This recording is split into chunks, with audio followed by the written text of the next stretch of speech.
Welcome back, everyone. Now we have a very exclusive moment where we have the possibility to listen to extended speeches by very interesting speakers.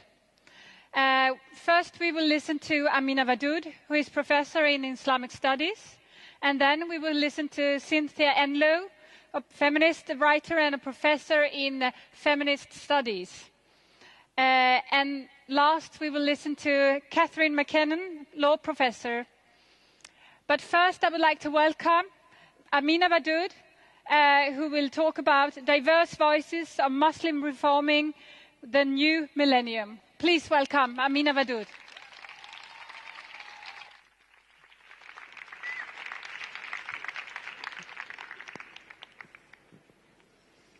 أعوذ بالله من الشيطان الرجيم.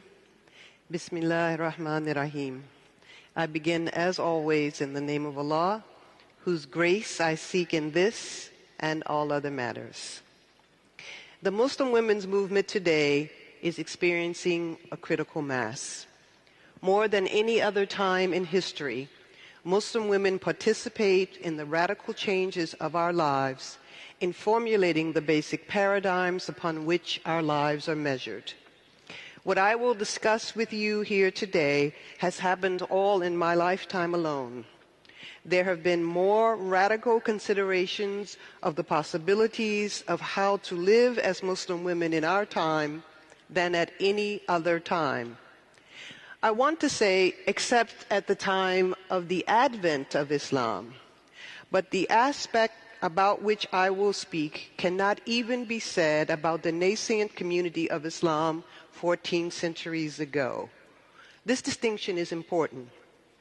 There was a radical shift in worldview and praxis with the transformation of Islam. Certain rights were given to women that had not existed anywhere in the world, like a woman's right to own property, a woman's right to choose her husband, a woman's right to learn and to receive education, a woman's right to inherit, a woman's right to divorce her husband for as little as failure to satisfy her sexually, a woman's right to act as a witness in a court of law.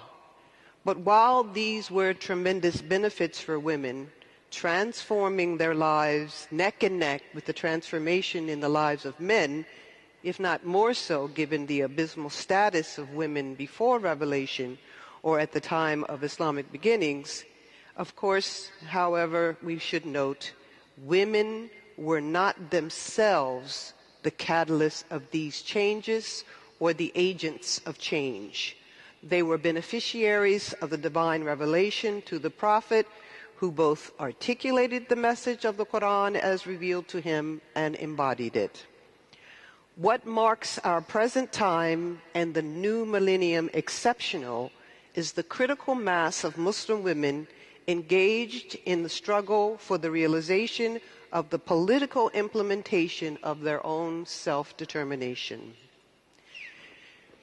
Maybe some of you are stuck in the old paradigm, the one that ascribes to Muslims a single role, that of the helpless victim waiting to be saved from her own culture and liberated from her own religion. I certainly hope not. In the past few decades, we witnessed Muslim women engaged at every level of the community, in every community, even in the most remote village, within the arenas of education, law, science, politics, family, economics, environment, spirituality, and art. Wherever there are Muslims and women in the world, Muslim women have become the agents of change and human dignity.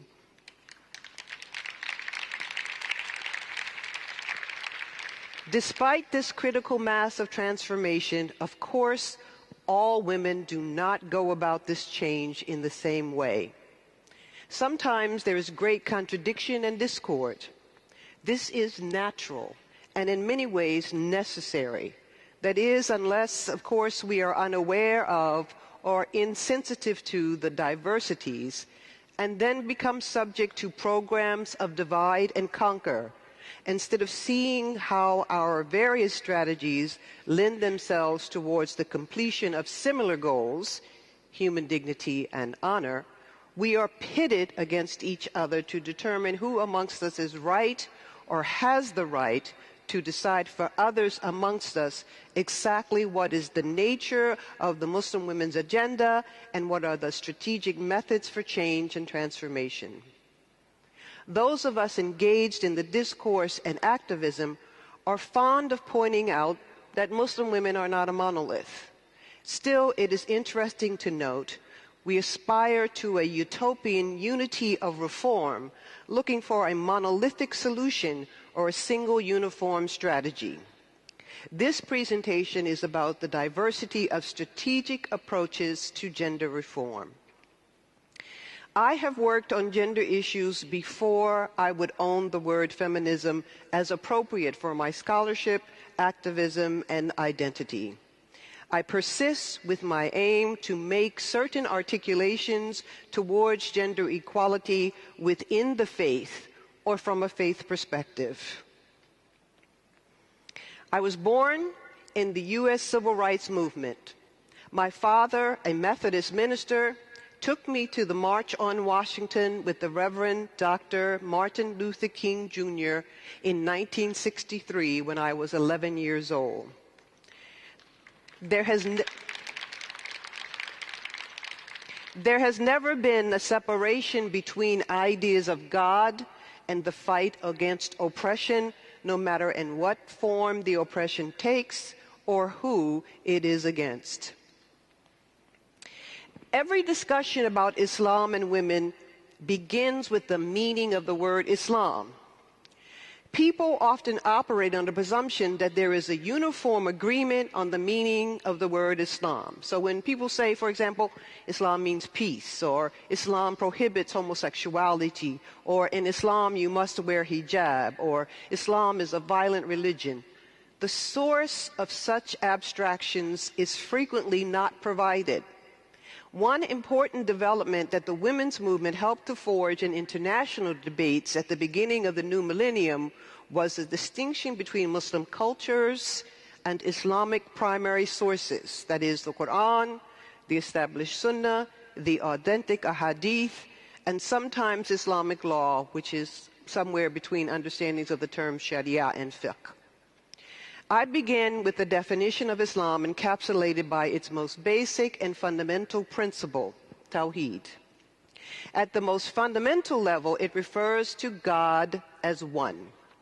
For matters of social justice, it refers to the more intensified form of its syntactical origin, the making of one from fragments, diversity or plurality, which could be defined as unity.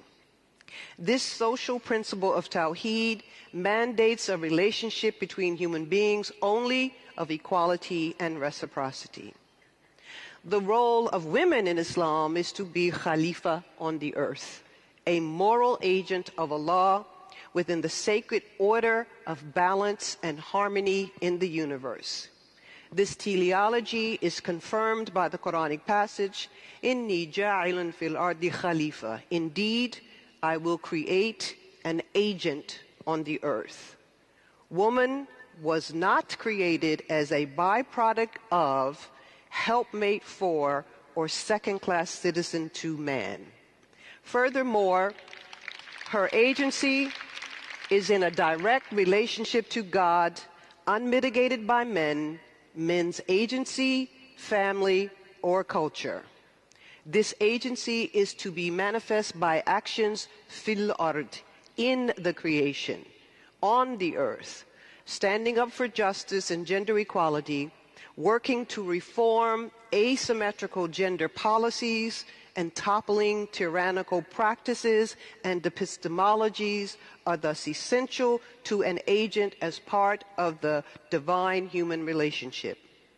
These aspects of justice are all mandated by Allah and established by the prophetic Sunnah. Coincidentally, this is the same as the role of men in Islam. Women are human. They do not depend upon men for their humanity. It is given to them by Allah.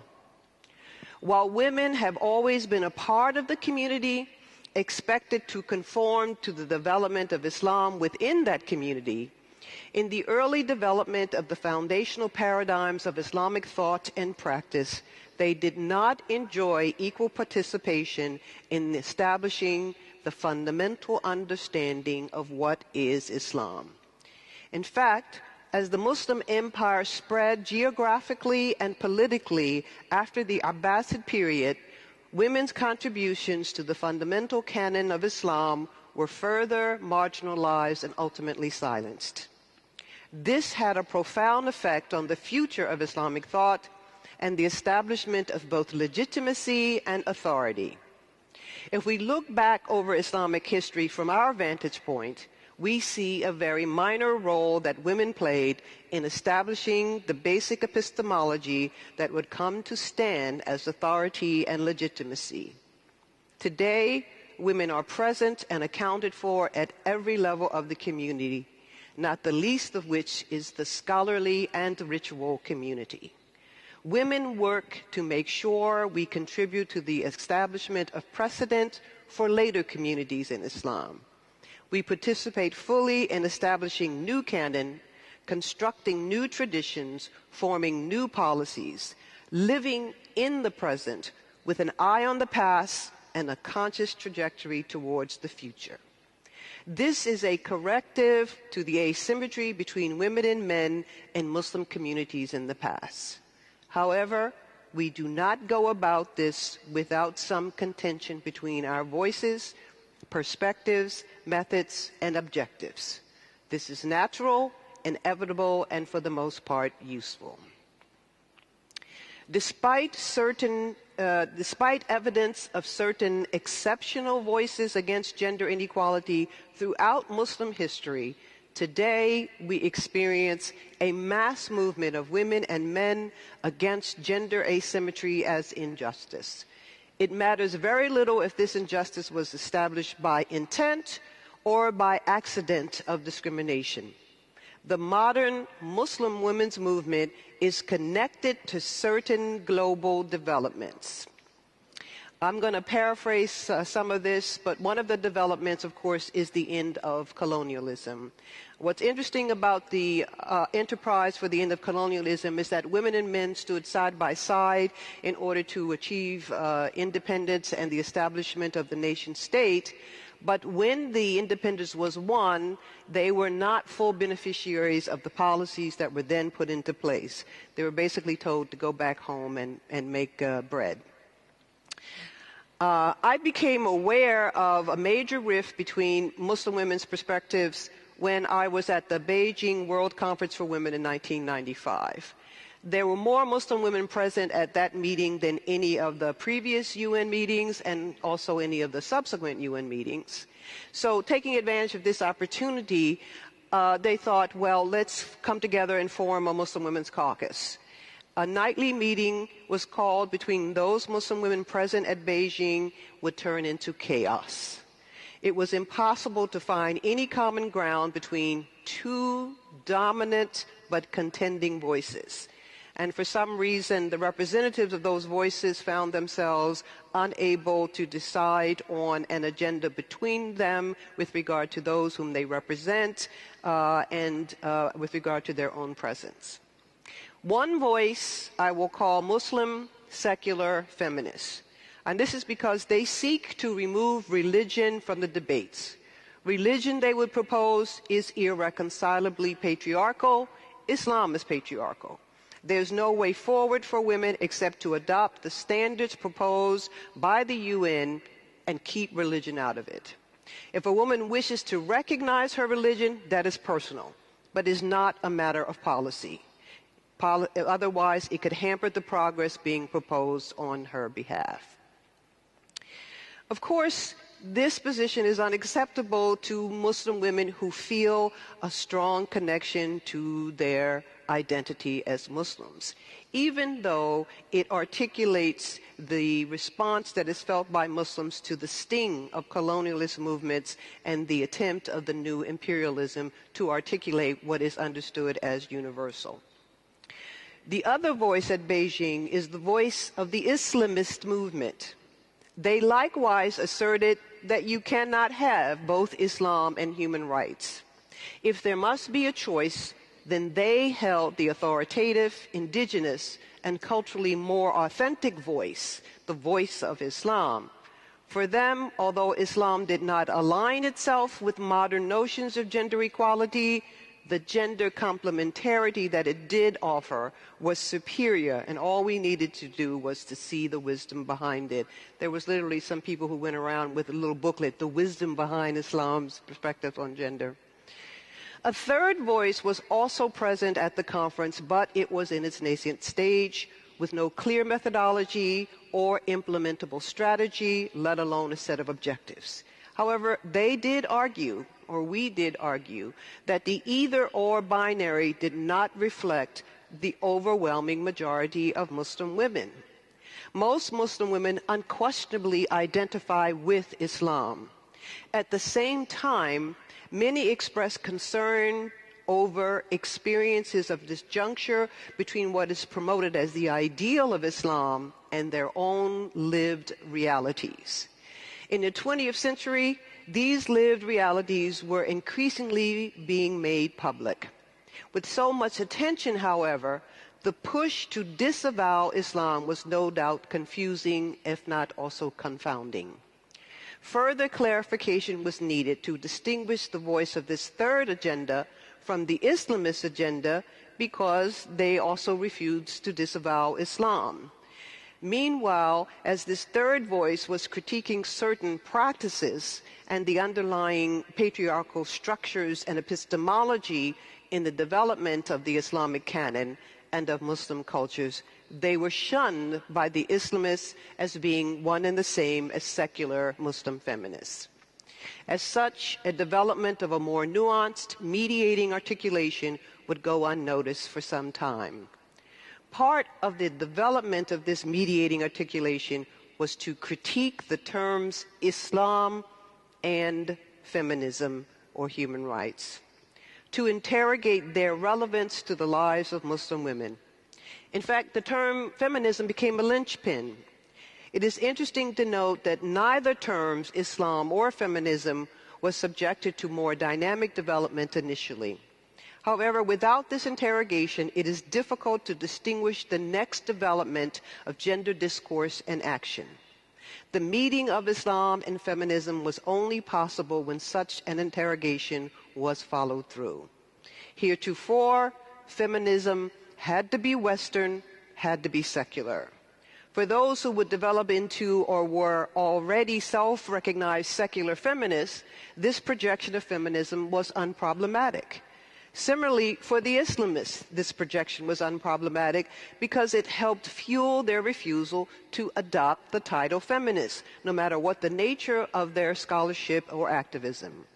For a period of time, this reified usage of the term feminist helped to clarify who was who. Equally problematic, however, was the reified usage of the term Islam acceptable to both groups.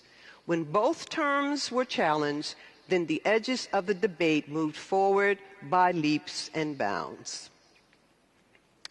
One of the main contributions of the third voice at Beijing since that meeting was the authentic challenge to the politicization of a neoconservative understanding of Islam. It began with a gender-inclusive analysis of the notion of human being in the Islamic intellectual traditions and primary sources. Fixing upon simple Islamic cosmology articulated in the Quran, the human being is an agent of divine will, or khalifa.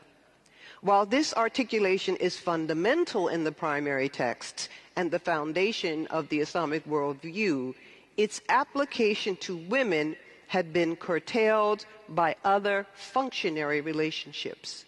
The standard measurement of patriarchy within Muslim historical and cultural contexts limited a woman's agency to God only in as much as it manifests through her agency to men and to family. The agency of a man, however, remained independent or direct to God, even when family relationships could be seen as important. It is the status of the person in the patriarchal family that Muslim personal status law adjudicates. Establishing and maintaining the patriarchal family does not require women's human agency or human rights. It does not even require social justice in the way that we understand it today.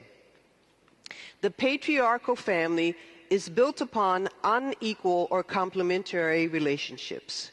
The third voice at Beijing began as a questioning voice. Does this complementarity fulfill the divine purpose on earth or achieve agency, the ultimate obligation of all human beings created by Allah? A woman's service to men or family should never be a trade-off for her service and agency to Allah. However, in the patriarchal family structure, the only one known heretofore within Muslim cultures, challenges to the autonomy of women's agency are seen as good and natural byproducts of her nature. Furthermore, to reject the patriarchal family would have been the same as rejecting to participate in the community or even to participate in Islam. It was not a price the overwhelming majority of Muslim women were willing to pay, so they made their peace with it. There is no doubt that women's roles in Islam are part of current global debates in the new millennium. More importantly, unlike any other time in history, Muslim women themselves are leading these debates. This presentation looks at the difference between three main voices in the debates. What we cannot deny is that Muslim women themselves are taking control over the future of what Islam and gender will look like. At stake is the fundamental understanding of what Islam intends for women as human beings, agents of Allah, and as citizens in the global context. As Muslim women, notions of gender from pre-modern times, which cast women as dependents, needing male benevolence and maintenance, are untenable. However, the ability to counter such ideas by formulating new ones has gained momentum only within an Islamic framework, with the kind of work that is done under the banner of Islamic feminism. Islamic feminism works to establish a new egalitarian epistemology of Islam based on its own primary sources and not with the intermediary of patriarchal thinkers or culture. Islamic feminism says Islam belongs to all of us. All of us have a stake, not only in how our religion is defined, but also how religious ideas are implemented in public policies or in our homes. Furthermore, we say notions about women's subservience are the result of certain medieval constructions reflecting the understanding of jurists and philosophers at that time, but they are not divine constructions. We are free to understand divine constructions for ourselves and in our context. When we do this, we unveil a much broader vista of gender possibilities than heretofore practiced or even imagined. In our context, justice, that essential principle inherent in all Islamic texts, must be in accordance to ideas and practices of equality and reciprocity. Today, we are up against the realization about diverse communities and about diversity within our communities. We must propose and construct modes of operation beyond those into which we were born and about which we know, on the basis of a radically alternative worldview and epistemology. We are also up against attempts to articulate universal ideas about humankind and human rights. The possibility of participating in these discussions as Muslims actually stems from the kind of work that has shaped Islamic feminist philosophy and theology. This theology is based on an interactive relationship within the production of knowledge in Islam, including knowledge about God or Allah and knowledge about human relationships with God and with each other. The basis of this philosophical perspective is Tawheed. However, Tawheed, as it operates on the metaphysical level, is not limited to Islam or to Muslims. It is simply derived from Islamic sources. At the root level, Tawheed refers to monotheism. However, it is more than merely God is one, especially considering that the origins of the word Tawheed is the second form of the verb, which is emphatic. At the metaphysical level, God is the highest or ultimate reality. This can be depicted by a vertical line up to down, down to up. Human beings are created by Allah and as agents and service of Allah at the lower part of the metaphysical reality, then they have a relationship with each other. Although humans are numerous and in diverse communities, the Quran says, shu'uban wa qaba'il, nations and tribes, none is above another in humanness. Therefore, with regard to each other, humans exist only on the horizontal line of reciprocity. The Tawhidic paradigm of reciprocity moves beyond its philosophical or theological framework when put into application in civil society and in the context of global pluralism. No one has greater humanity than another. The means for working out that humanity in civil society have been most highly developed under the new democracies, albeit still imperfectly. These democracies simply adhere to the necessity of people orchestrating the rules of their own realities within the systems that govern. For women and gender, especially in the context of Islam and Muslims, this also requires a fundamental rethinking of family and a restructuring of Muslim personal status law. Although the idea of family as a human, intimate relation is contained, all manifestations of patriarchy and family must be altered towards egalitarian relations. Marriage is not a contract of sale with the woman becoming a commodity of the man. Marriage is a contract of exchange. Both partners become entwined with the other through mutual commitment, fidelity, responsibility, love, and compassion, as the Quran says, muwaddatan wa rahmah. The difference between them biologically will certainly affect the childbearing and child-rearing stages, but only in so much as the biological tasks go. No other aspect of nurturing, developing well-being, and caretaking are limited by or to biology. In the broader context of policy, politics, public ritual, and the home, no role is exclusive to either male or female.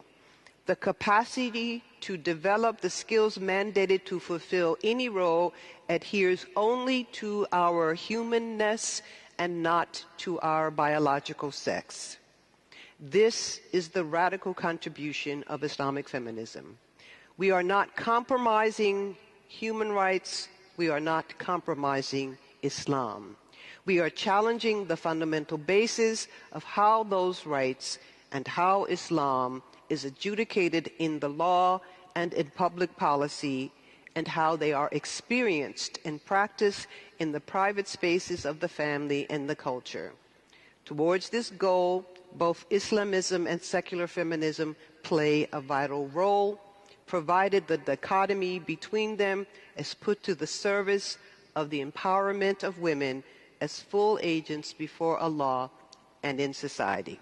Thank you.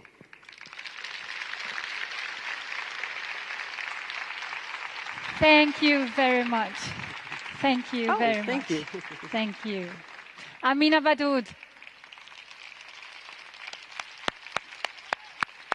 We are not compromising, emphasizing both. It's very inspiring to listen to this.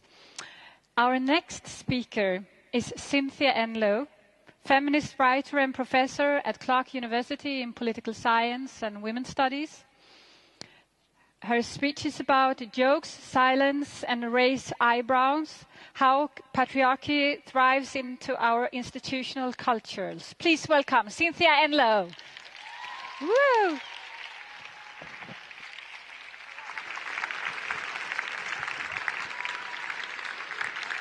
Hi.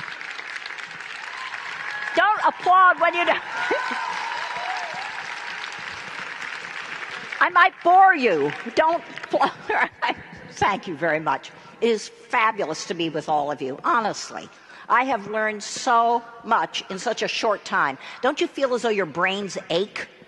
I mean, but good aching, not the kind of ache where you have to take bare aspirin, but, you know, good aching. Can we start by thanking the signers? They've been just fabulous.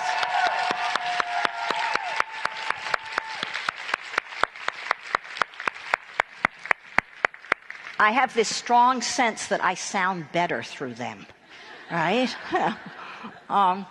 It's wonderful to be here. When the nice, wonderful, quite miraculous organizers asked if I would be part of this event, I thought of what is it that I'm actually paying a lot of attention to these days. I mean, I try to pay attention to a lot of things. And one of the things that I find myself just coming back to again and again, and I think it's partly because I live it, just like many of us live it, and that is living within institutions. Most of us who have paid jobs or who do volunteer work or are part of some other social civic organizations live within institutions at least part of our daily lives. And I think increasingly that as feminists, we need to share our ideas, our hunches, and our solutions about how patriarchy works its way through the institutions that we live our lives in, some of which institutions we actually are very attached to. Not just the institutions we think are hostile environments, but also institutions that we think of as progressive or as at least enhancing our own lives. And so let me start with raised eyebrows. I'm very interested in raised eyebrows. Most of you have had probably too many hours spent in meetings, right? Who here has been in a meeting in the last 2 weeks? You've been in a meeting. See, look at this. Really, it is the universal experience of feminists to spend time in meetings. Well, meetings, you know, can be quite exasperating. They can be oftentimes quite boring. But the thing is, you always have the feeling you better be there. And as feminists, one of the things we've learned is you always get to the meeting before the meeting. You know, that kind of where the jokes occur, where the banter occurs, where the gossip occurs. And then you also have to carve out time so that you stay a little after the meeting, because then there's another meeting. It's where people say to each other what just happened. And I always think if you get late to meetings, you've missed some of the workings of patriarchy that inform the meeting.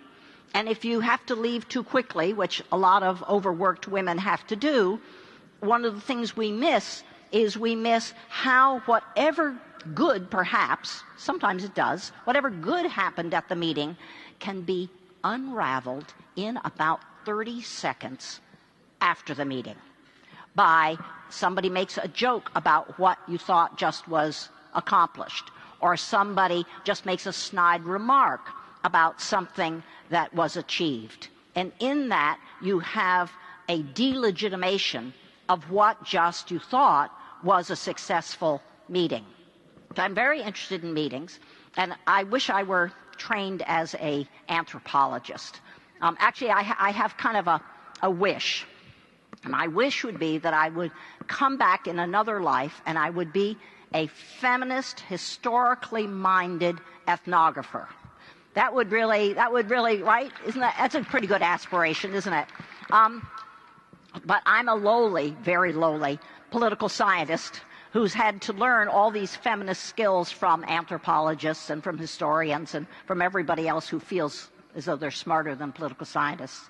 We have a lot to learn, we political scientists. But one of the things I've learned is that to think like an ethnographer at a meeting, all right? Watch the culture of a meeting. And I'm very interested in, okay, picture yourself at your not-so-favorite meeting, right?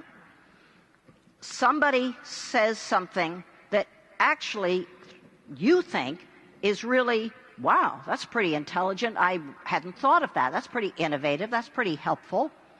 And just as she has said that, two people who don't say a thing to each other, they don't raise their hand to comment, two people sitting across from each other, just as that very smart woman has made that comment, they just look at each other and go, does that show up on the screen? Right? Right? Just the kind of, right? Without saying a thing, that very smart comment has been undermined. Without, and of course it never appears in the minutes, which of course is one of the reasons why historians are driven crazy by meetings, because minutes from meetings are always cleaned up and they're never written by ethnographers. So the raised eyebrow is never covered in the meeting, not to mention the meeting before the meeting is never covered in the minutes, and the meeting after the meeting is never covered in the minutes. So I think we should really develop a whole new institutional minute-taking strategy. Let the people do the minutes the way they usually do the minutes, and then let us do alternative minutes. And they will start 5 minutes before the meeting. They will engage with every gesture during the meeting, right? And they will stay for at least 2 minutes after the meeting, and then have that be the record, the feminist record of what just happened in that meeting.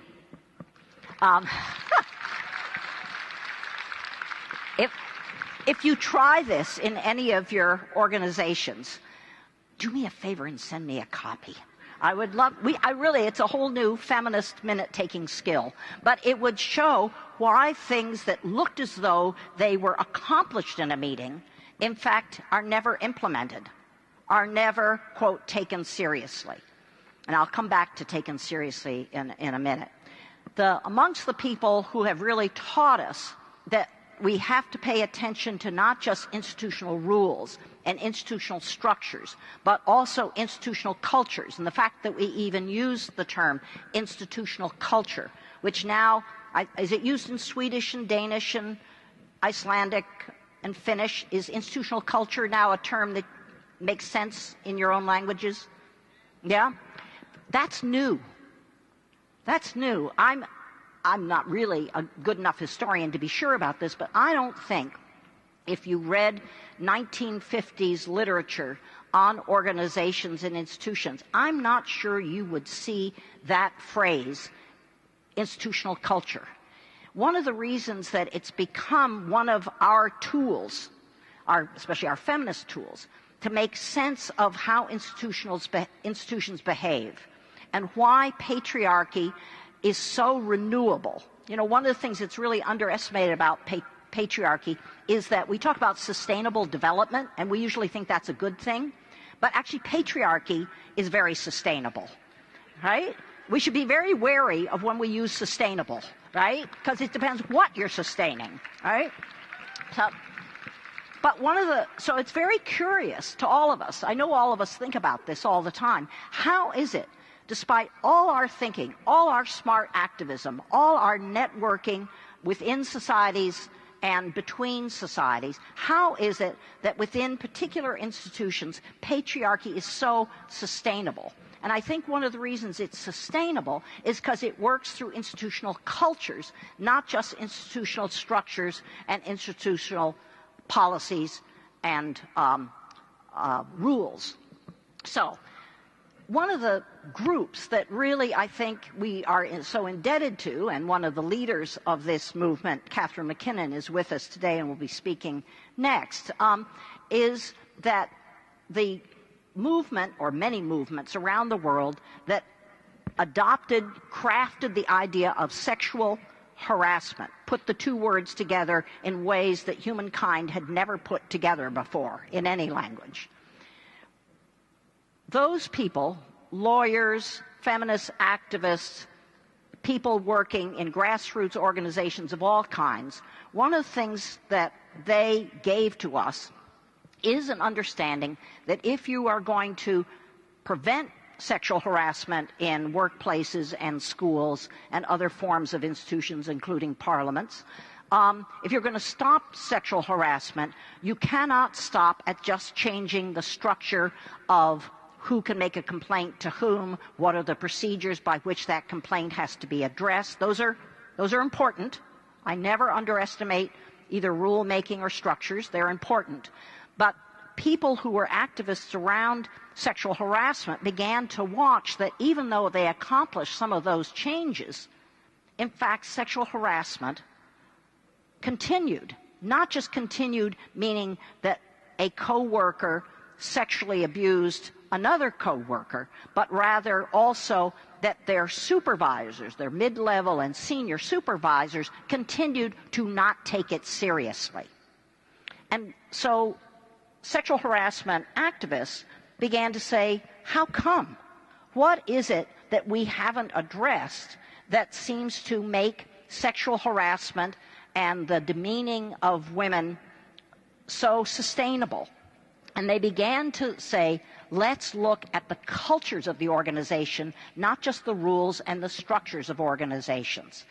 And the reason, I think, check this out, everybody who's a journalist out there or is looking for a term paper assignment. But I think that one of the reasons that we now, so many of us, use institutional culture as a way to make sense of institutions is because of the work done by anti-sexual harassment activists.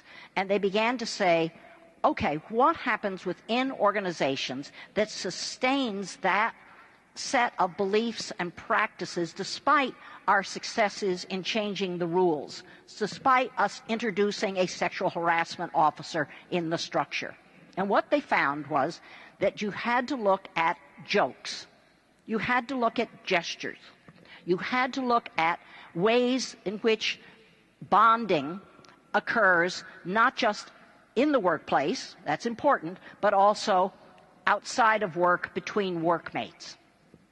And this really broadened our politics of how you change institutions to the point that now you can hear officials in the U.S. Pentagon will talk about trying to change military culture as if they made up the idea. Right? But it is a much more subtle and a much more stubborn problem to try and change culture. So, for instance, let me give you one example of culture. And that is, and this is one that I actually have been spending some time thinking about, and that is who is taken seriously and what is taken seriously. Seriously is such a loaded idea. If you are taken seriously, that's a great reward, right? If you are not taken seriously, especially if you can see that you are not taken seriously inside an institution, it feels humiliating, it's demoralizing, and oftentimes you want to leave the institution. But who gets to bestow seriousness?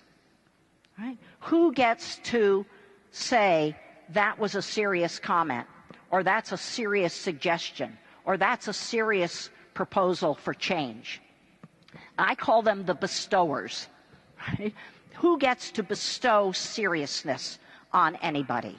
Because you can be as serious as you desperately want to be, but in fact you don't get to decide whether what you are proposing will be taken seriously. In that sense, seriousness is like beauty. It's in the eye of, I would say, in the hands of the bestowers. Other people get to decide what's taken seriously. Within institutions, it is one of the great cultural dynamics in an institution. Who gets to say what and whom will be taken seriously?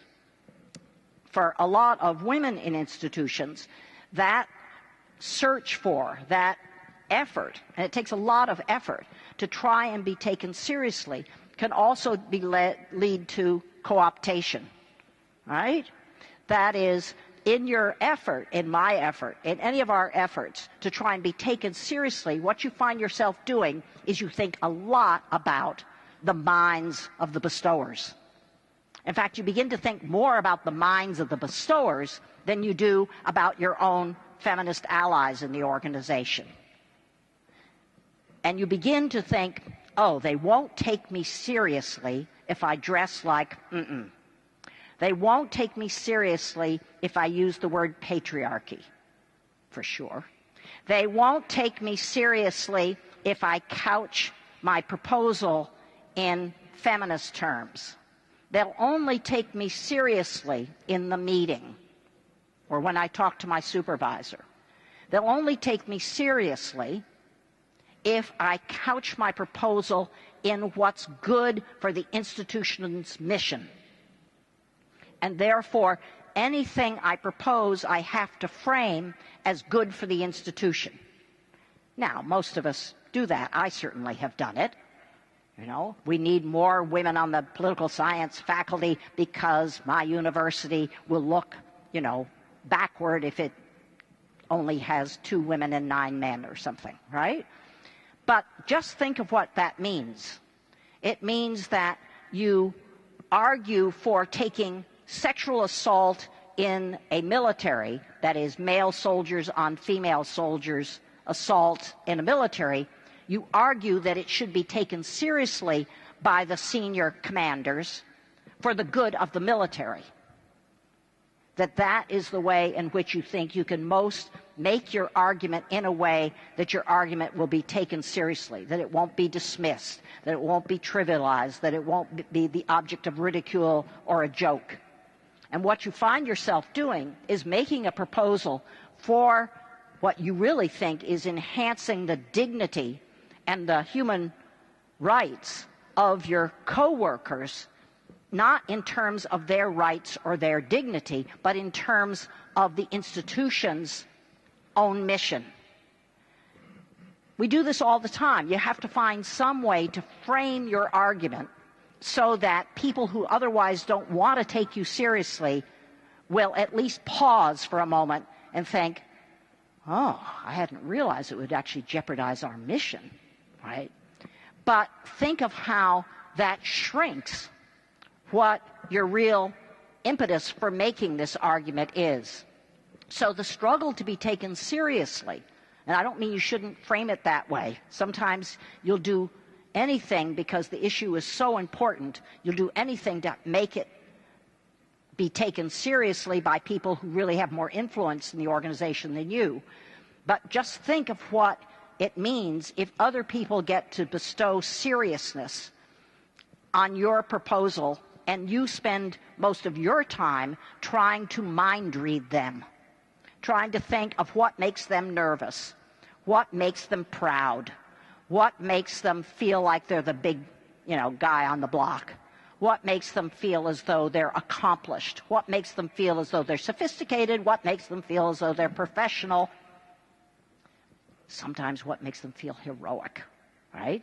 And you find yourself spending time trying to mind read the bestowers.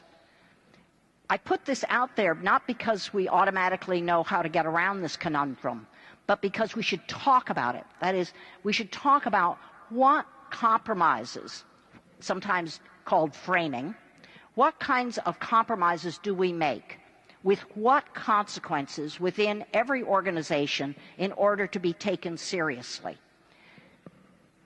If you talk about it, you might come up with alternatives. If you talk about it, you may frame it in that way, that is, the organization's mission will be enhanced if you take seriously something that you've usually reduced to jokes. But you will also be ready to catch people with influence in the organization or your coworkers when they begin to adopt it solely for that purpose and completely ignore the main reason that you had for proposing this in the first place. Institutional cultures are very hard to change by simply rules. It means that within organizations, and you probably do a lot of this in your own organizations, you are every single day at the coffee machine. You are every single day just before the meeting. You are at every single day if you're on a hiring committee. You are trying to actually catch the institution making patriarchal assumptions, catch your coworkers bestowing rewards on people for doing things that actually you think are harmful to women and supportive of patriarchy. Feminism, I think, is so potent, is so empowering, because it gives us political activism to do every day. Not just when there's a formal campaign going on, but when a comment is made, everyone else laughs around the coffee machine at the meeting before the meeting, and you have to decide whether you will laugh. Will you laugh or not? Right? Every bit of applause just then was nervous, wasn't it? Because you want to get along with your workmates, and you do have to decide which jokes do you not quite approve of, but they're not really as awful as they could be. So you'll kind of give a half-hearted chuckle. And which comments by which of your workmates will you think, okay, it's beyond the pale. It's not only that I need to say something to him or her, because that is such a racist comment, even if it's said in a lighthearted way, or such a sexist comment said so offhand, so casually, and you think you must say something. And the reason you usually, any of us, feel you have to say something is not just because you don't want that person to get away with thinking that's okay to say in this workplace or in this organization. Oftentimes, you speak up, even when it's awkward, even when I think, uh-oh, they thought I was a team player. They are about to hear I am actually not a team player, right? You speak up because you are worried about the 4 people standing around the joke maker. The 4 people, if you say nothing, their notion of what's acceptable, in fact, even what's bonding in this institutional culture, those roots will go down another inch deeper. It's not just the joke maker. It's not just you feeling silenced. It is also the other hearers who chuckle.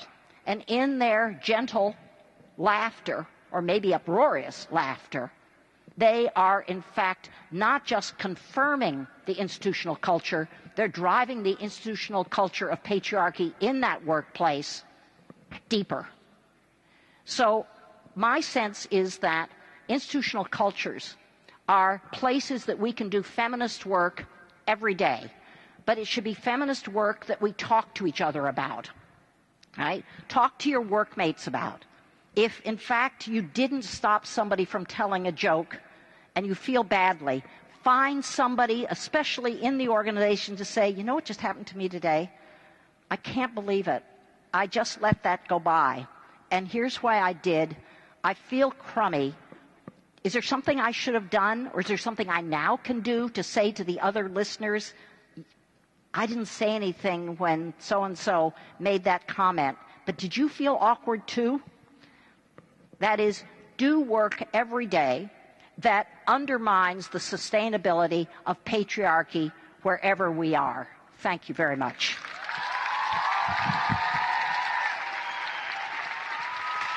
Thank you, thank you, thank you very much.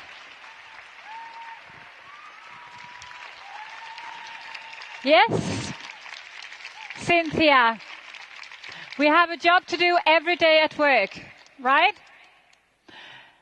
Our next speaker is Catherine McKinnon, law professor at the University of Michigan and Harvard. Her talk will be about trafficking, prostitution and inequality. Please welcome Catherine McKinnon.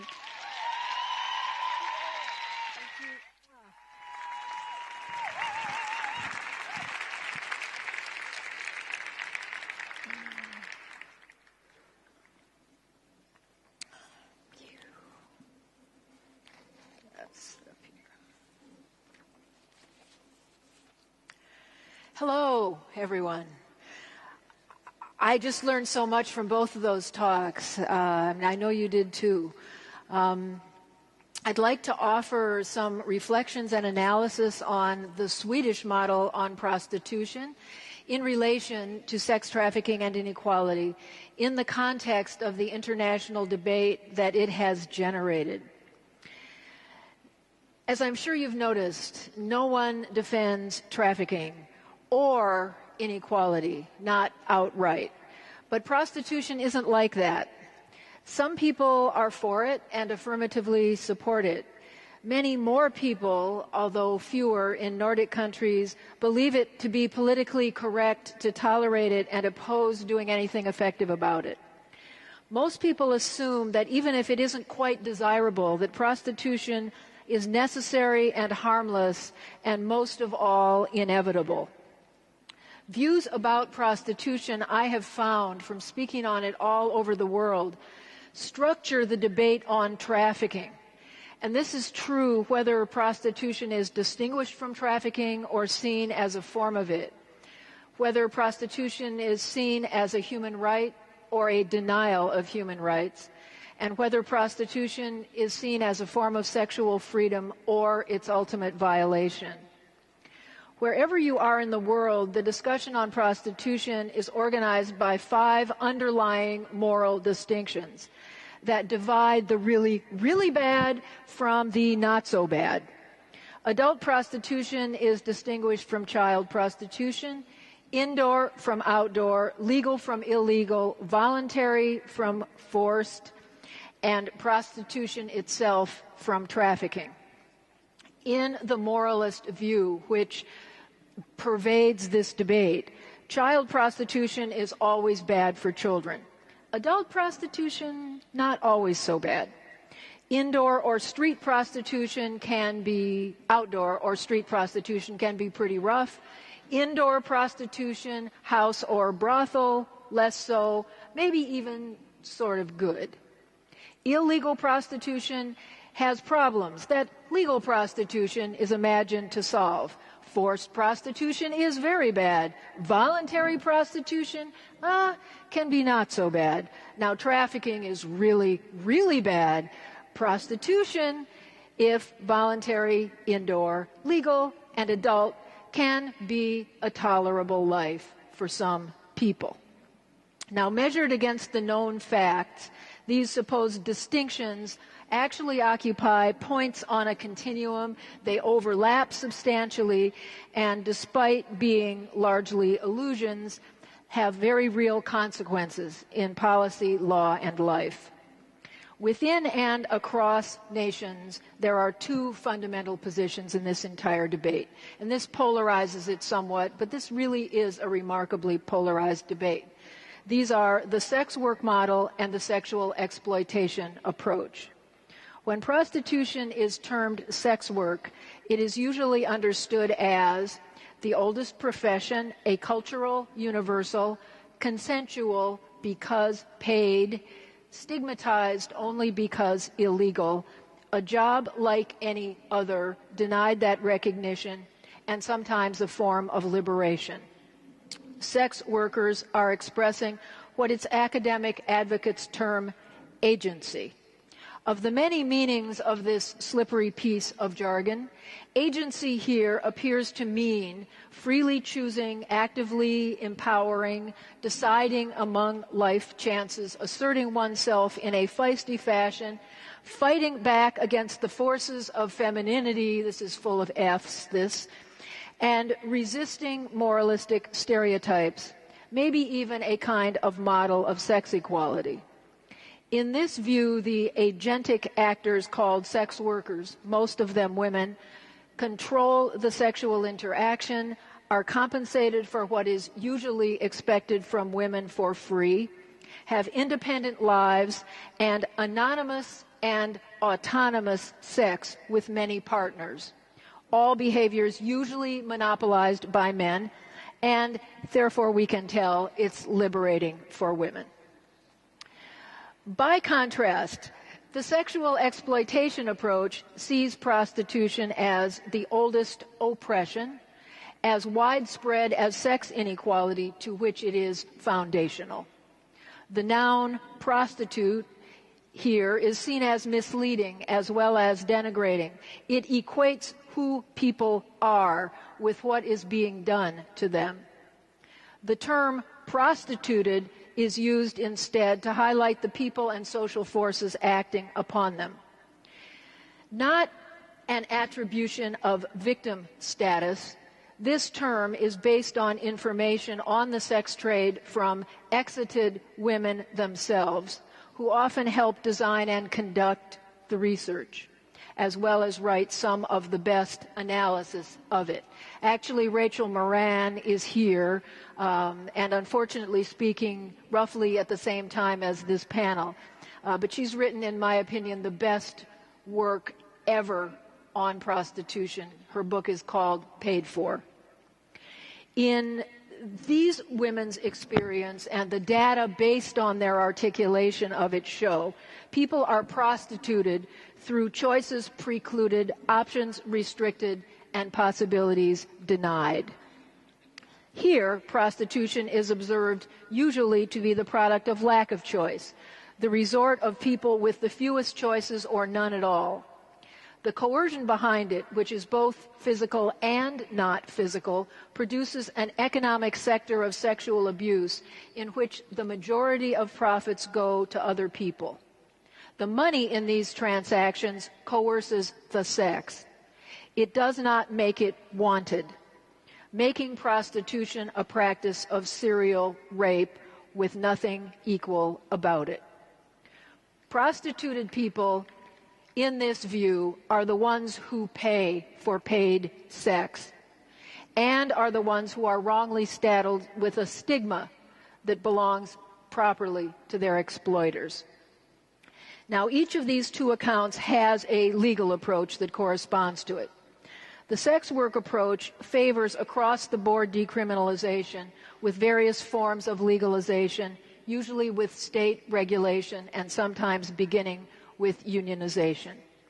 Its goal is to remove all sanctions from all actors in the sex industry so prostitution becomes as legitimate as any other livelihood, as in the Netherlands, Germany, New Zealand, Victoria, and elsewhere in Australia, and 10 counties in Nevada in the United States. Although some of these, including the Netherlands, citing harms they never intended and none of the benefits they did intend, are beginning to retreat from it. The sexual exploitation approach seeks to abolish prostitution. The best way to do this is debated. Criminalizing the buyers, that is the demand for prostitution, as well as the sellers, that is the pimps and traffickers, while eliminating all penalties for prostituted people, that is the sold, and providing them with services and job training they say they want, is the approach pioneered in Sweden. It's also adopted in Iceland and Norway, called the Nordic model as a result. Largely in South Korea, has been considered in Israel, is being considered again. Also South Africa, debated extensively in the Scottish Parliament, has been adopted in the lower house in France and is now going through the upper house, is about to be, I think, introduced in some form in Canada. In other words, it is sweeping the world. Go Sweden!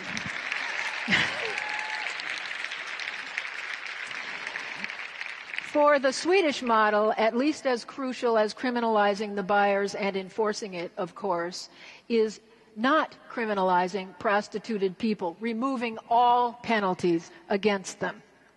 This model, having shown real and well-documented promise, is increasingly favored by abolitionists all over the world at the principal and practical forefront of this movement.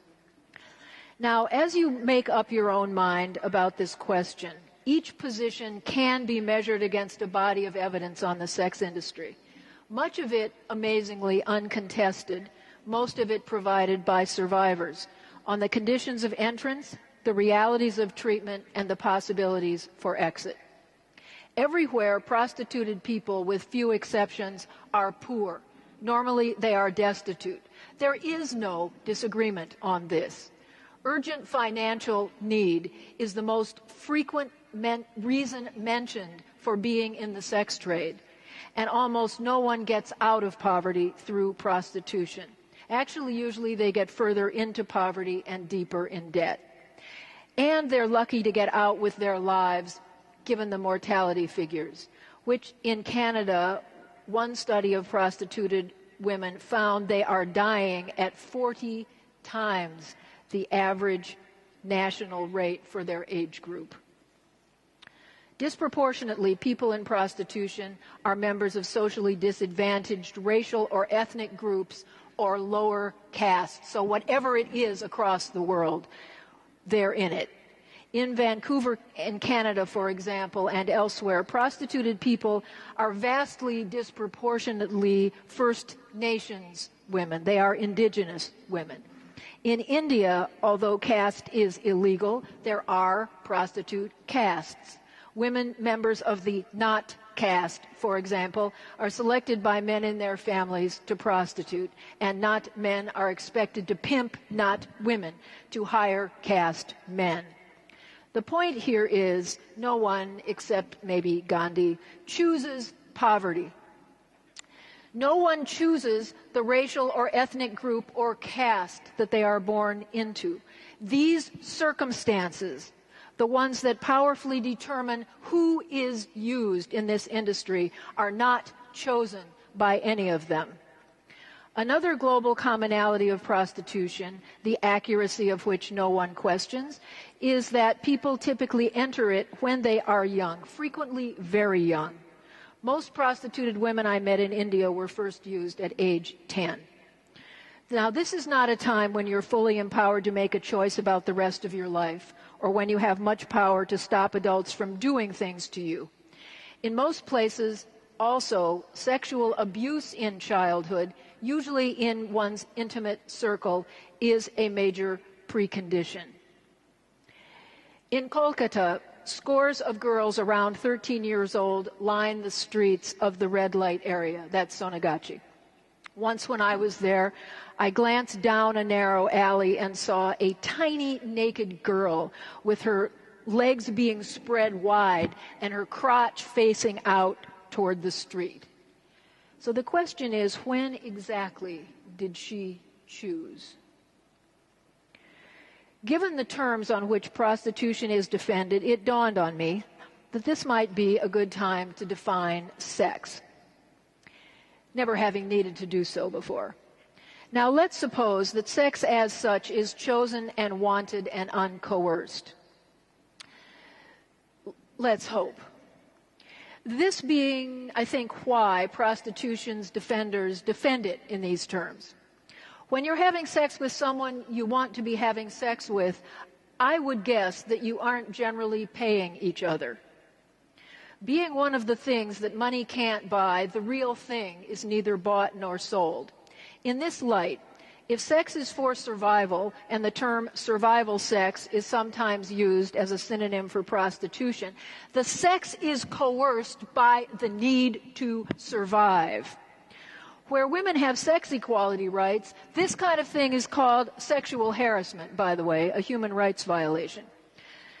But my point here is, what you get out of sex as such is that you are doing it. Just as I was beginning to wonder if I made this entire thing up, since I couldn't find anybody who said this in writing, I stumbled upon a study of the law in Namibia that crisply defines prostitution as sexual acts for consideration that is non-sexual. Now, there you are. The consideration for sex is sex.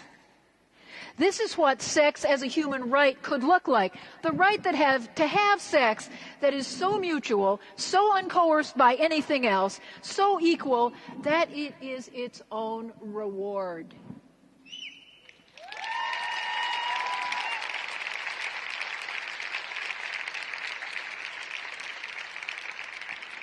Now, apparently, there are a good many men out there with whom sex is not its own reward because they are going around buying mainly women and girls, sometimes men or boys for sexual use, mostly for proceeds that go to other men.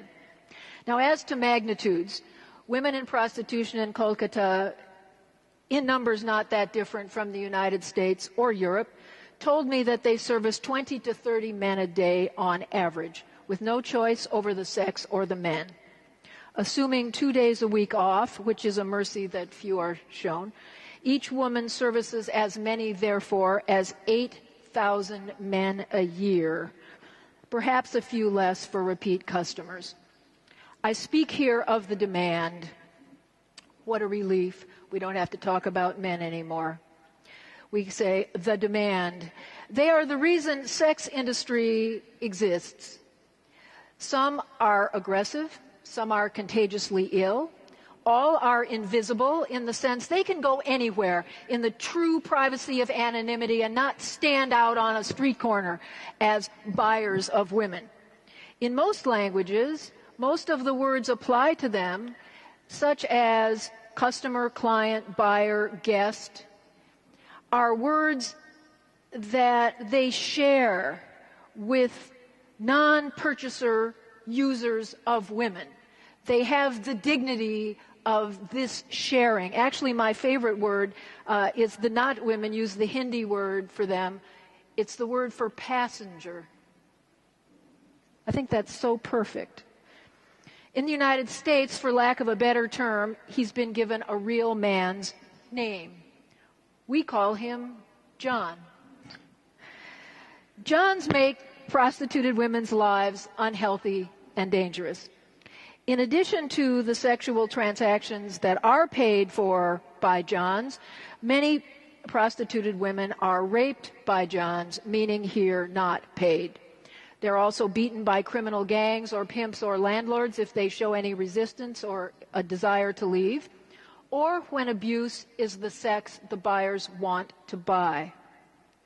Far from having police protection, in most places the police sweep in on raids from time to time to arrest the women for whatever reasons are invented at the time. That is, they are arrested because they are being victimized. I call this guilty of the crime of being forced. And this includes children in a great many jurisdictions. Prostitutes of color in racist cultures are disproportionately more likely to be arrested, even as police are routinely being paid off in many places to protect the sex business. The arrested women then typically fall even further in debt to the pimp who bails them out or pays their fine.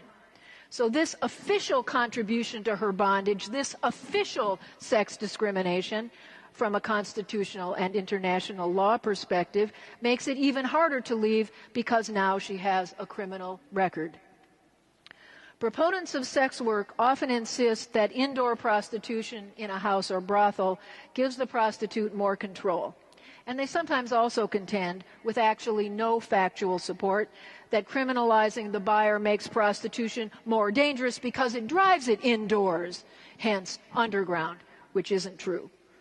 Any protection or power from being indoors, however, is a delusion. Street women are definitely at the bottom of the sex industry's transnational hierarchy. The call girl and escort and courtesan is at a somewhat higher level. This class structure of prostitution does exist, but the distinction between indoor and outdoor is a poor proxy for it. Although street women do not have much choice over Johns, women in brothels usually have no choice at all. They are lined up for selection, and the men pick them. The video surveillance in the brothels, and actually, yes, the pimps do watch this live pornography, and the panic buttons that are positioned in the rooms, 4 is the standard in the upper class ones, often fail to get her help soon enough. Indoor prostitution tends to mean more pimp control and even less accountability. The indoor-outdoor distinction functions ideologically to feed the illusion, beloved of moralists of all conventional politics, that the women in prostitution who look classy really do have upper-class options. They are exercising free choice, they imagine, perhaps a bad one, that they're being well paid, that they're enjoying themselves, could leave any time they want, are relatively safe if they are careful, and are not being compelled or hurt, at least not much. Apart from reading the empirical studies, my feeling is that the moralists should go try it sometime.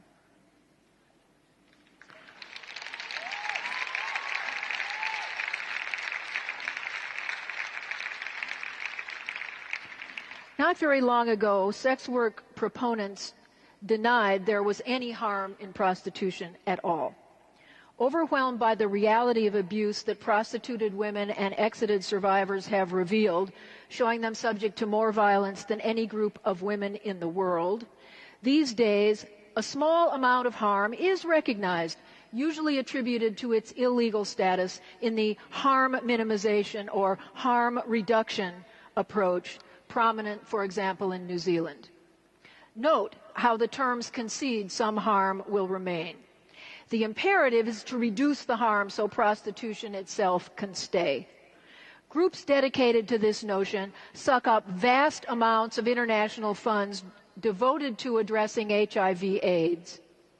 When prostitution is seen as commercial sexual exploitation, resulting cases of AIDS are understood as a symptom, the cause of which is prostitution itself, namely sex with thousands of men a year under conditions that you cannot realistically control. The sex work perspective, by contrast, seeks to protect the buyers from the women so they can keep using them without getting sick, rather than protecting the women from the buyers who are the ones who are making them lethally ill. Everyone supports less harm to the women. But harm elimination is not part of the sex work agenda because it is inconsistent with sex for sale, and they know it. Whether on the street or in a whorehouse, legal or illegal, the majority of prostituted women's measured level of post-traumatic stress is equivalent to that of combat veterans, victims of torture, and raped women. PTSD results from atrocities you cannot mentally sustain. Understandably, it often produces dissociation. You put the violation away. You leave mentally because you cannot leave physically. You forget or repress it or deny it or act like it isn't there inside of you. You disappear the self who knows about this. You may create another one. She goes out and does this. She is the one who may even go and defend it in order to get through that. Often drugs or alcohol are used to partly numb the pain of the trauma that is constantly being reinflicted, while also making her dependent on the pimp for the next fix. Now, the abuse that is constant in prostitution, endemic to it, requires dissociation from the self and the world to survive. If you cannot live inside your own head and do what you're doing, is this what freedom looks like? Being subjected to constant rape, beaten to stay, prevented from looking into other options, sustaining the trauma of a torture chamber or a war zone, and needing drugs to get through it. Is this what you have in mind by employment? Across cultures and at all levels of economic development, street or house, legal or illegal, union or not, when asked, what do you need most, the spontaneous answer of an average of 89% of people in prostitution around the world is, I need to leave prostitution, but I don't know how. Whether you're in your own country or another, however you enter the sex industry, being in a situation of prostitution that you cannot get out of has been aptly defined by Kathleen Barry as sexual slavery. Many women are in prostitution in their country of origin. Many in richer destination countries are from destitute families in poor countries. Someone said they could get them a good job, and then they woke up locked in a brothel. Someone sold them to someone else who bought them. Maybe their family actually sold them. They are owned by someone then who rents them out to others who use them sexually. These events and dynamics are not limited to exotic, far-away places. They occur in Europe and all over the United States as well. Slavery is internationally defined as the exercise of powers of ownership over a person. When pimps sell you for sex to Johns who buy you and you want to leave but you cannot, you are a sex slave by international legal definition, whether you have ever been beaten or crossed a border. So far, I've been analyzing prostitution as an institution of economic class, race, caste, and age inequality, often made worse by laws. Men and women both are poor, young, and members of disadvantaged classes, racial groups, and scheduled castes. Yet men are not found selling sex in anything like the numbers that women are, although sometimes they do. So we arrive at the question, why are prostituted people so often women? The answer, and this also produces surprisingly little disagreement, is sex inequality. Now, some women rank higher within the female sex caste than other women on the basis of race, ethnicity, religion, or class, as well as in the terms of their sexual use. So women who fall to the floor of the female sex caste are in prostitution. No one fights to become a prostitute against all odds. She is in prostitution when the odds beat her. If prostitution were a choice,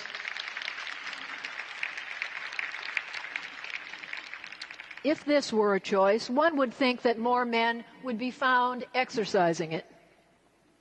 But boys, even sexually abused or prostituted boys, grow into men with the options of men, which are better than most women's, even when they are not always good. Nobody chooses the single attribute that most prostituted people share, the single most powerful determinant of being sold for sex, the sex they were born with. Or, if they're transsexual or transgender, it's the sex or gender they live in or transition to, combined with the discriminatory inability to be gainfully employed by who they are. Now, with men, it is recognized that something must have gone wrong for you, rather than prostitution fulfilling your true character and worth, as it is seen typically for women. Men also have the privilege of choosing to sell and buy women, and also men and children of both sexes. This is a real choice. The sex industry exists because millions of men who no one is forcing are exercising this free, if conditioned, choice. This does seem to be a good time to point out that no one ever died from lack of sex.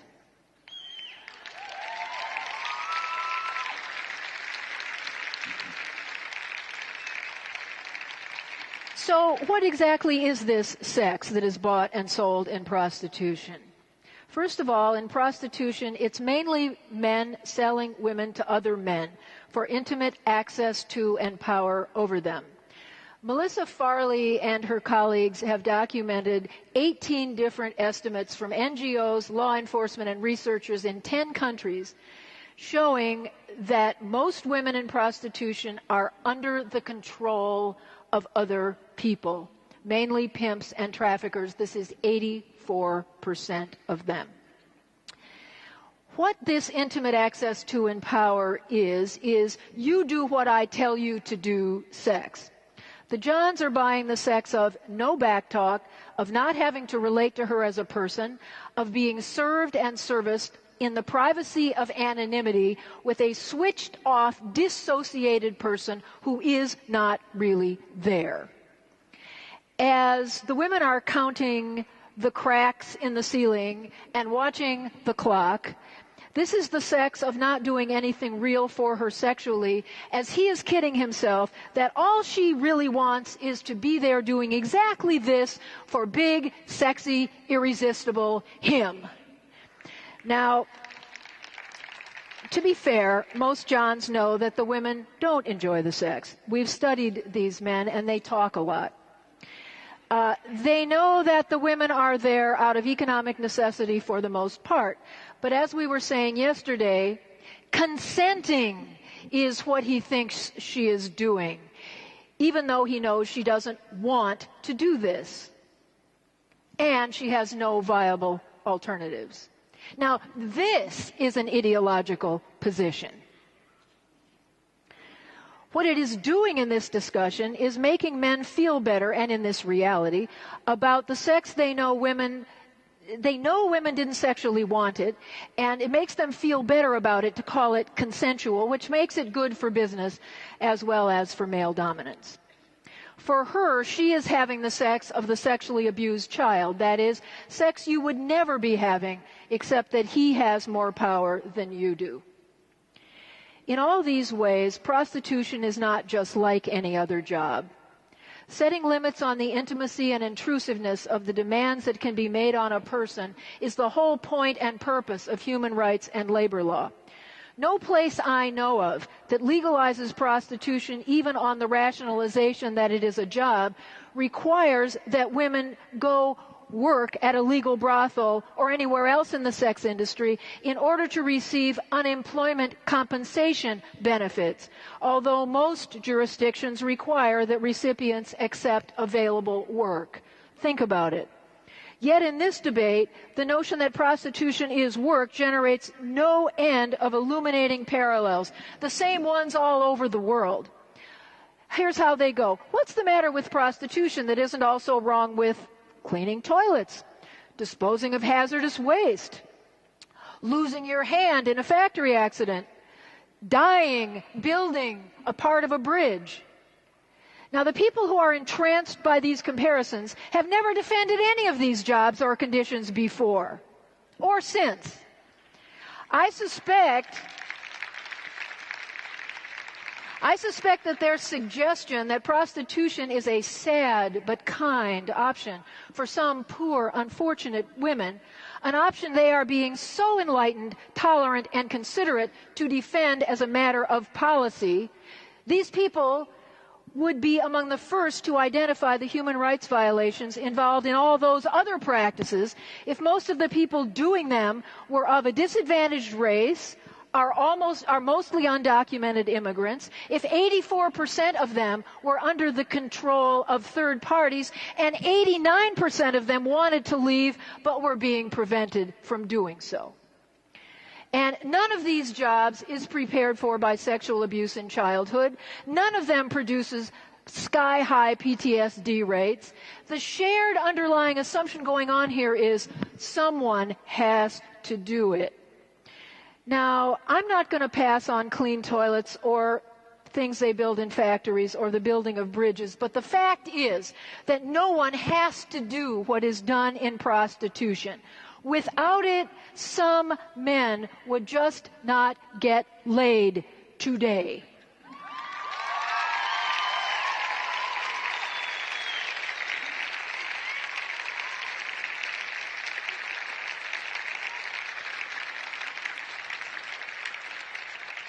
And this is not only conceivable, people, it is possible. If the line between sex and labor can seem indistinct at times, it's not because being sexually violated is a job. And it is not only because a lot of women's work is sexualized to our disadvantage. It is because a lot of work also includes sexual exploitation, and many people who are trafficked for labor end up in the sex industry. If prostitution is work, a human right, so is debt bondage. Debt bondage involves work, choices made every step of the way, and then you're trapped. Does that make it just a job? A good alternative to a welfare state? Does that make it not a human rights violation? Finally, with respect to all my academic colleagues who contend that prostitution is not all that different from thinking and writing, we all sell some part of ourselves, they say. Prostitution in the real world is not an abstraction or a metaphor for their appropriation. Apart from the differing assault and mortality rates, which is rather a lot to put aside, and the differing roles of explicit sexuality in the activity, amazingly, I get to keep on my clothes up here. Apart from the fact that no one has ever put a gun to anyone's head to make them be a law professor. Some of us anyway, do not do "you do what I say" scholarship. Nothing real here transforms this human rights violation into a human right, and I hope Amnesty International is taking note.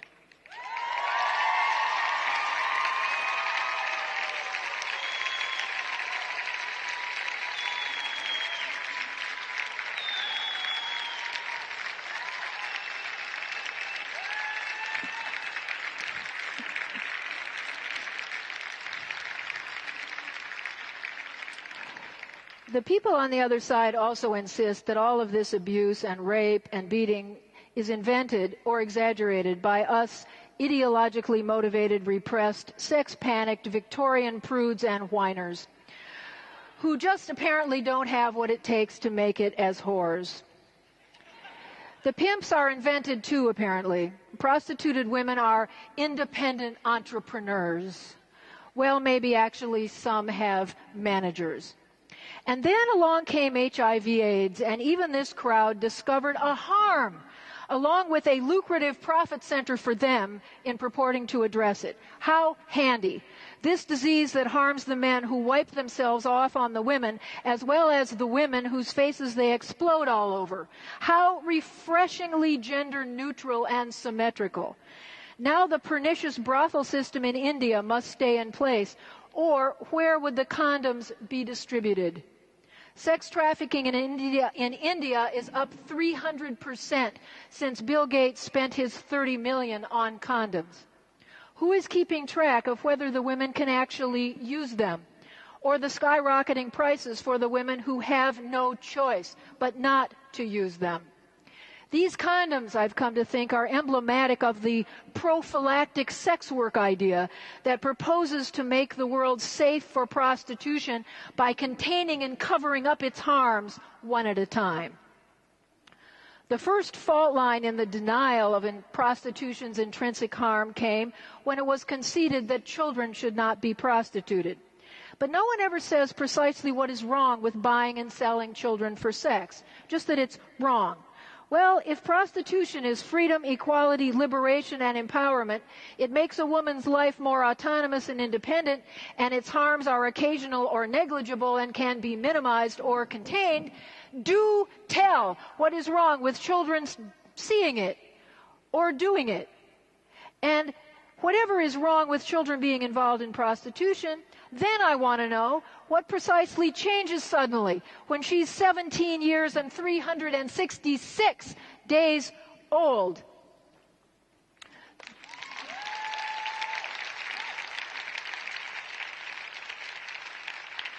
Everyone knows that if no one could enter commercial sex as a child, the sex industry would be depopulated overnight. These are not adults and children in the sex grade are not two separate groups of people. They are the same group of people at two different points in time. The second concession by sex work's defenders has been to criticize sex trafficking while defending prostitution. Now they're going to be the ones to criticize trafficking. But what is trafficking? This Palermo Protocol includes being sexually exploited by force, fraud, and coercion for commercial sex. That's real. But it also includes abuse of power or a condition of vulnerability. Caste, race, age can be conditions of vulnerability, and so can poverty, sex, and gender. Sex trafficking is then defined as transportation, harboring, receipt of a human being for purposes of sexual exploitation, so defined. Now, this is simply what pimps do. Movement across jurisdictional lines is not an element of the international definition. The essential element is third-party involvement. That is, this 84%. What Sweden has done is to see that prostitution is violence against women and strongly criminalized the buyer, making purchase of sex a crime, and enforced it, and extended some help, although not yet enough, to people exiting. What this does is it eliminates her criminality, which raises her status, and it criminalizes him, which lowers his privilege, making it substantively a sex equality law in its inspiration and effect. It has cut street prostitution in half or more, reduced prostitution overall dramatically, and produced the lowest trafficking rate in Europe.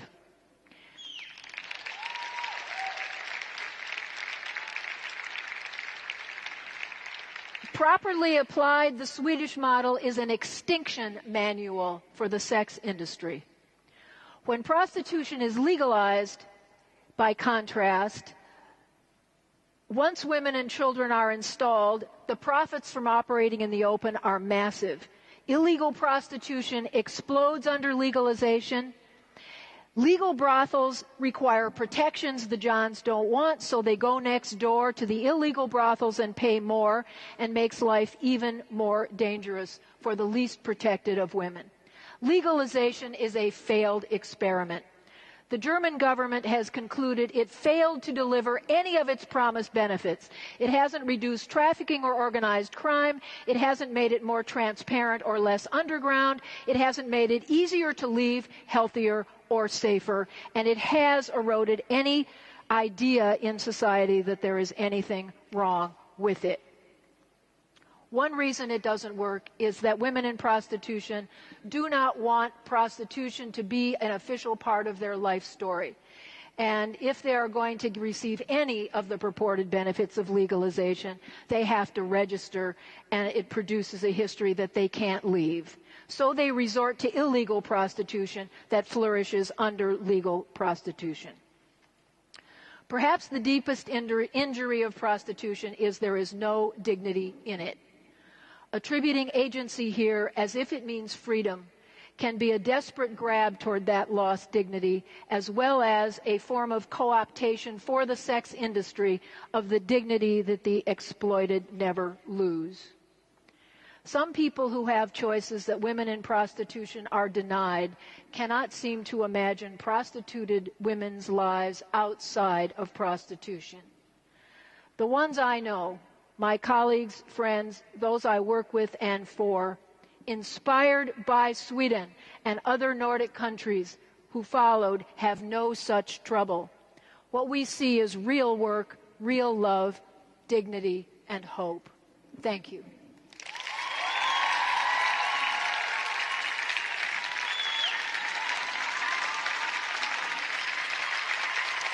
Catherine McKinnon. Bravo, thank you. Wow. What a speech. Thank you. Thank you so very much. Thank you so much. What Sorry, I went a over speech. time. Fantastic. Fantastic.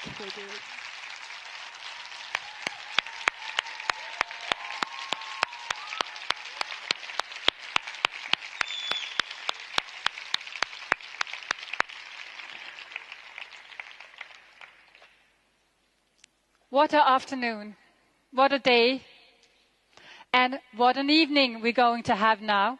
Please, I just want to inform you.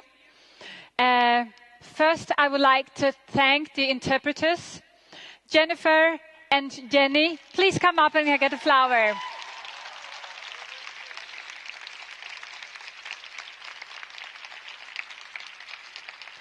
And before you all leave, I would also like to inform you about the evening. So please stay.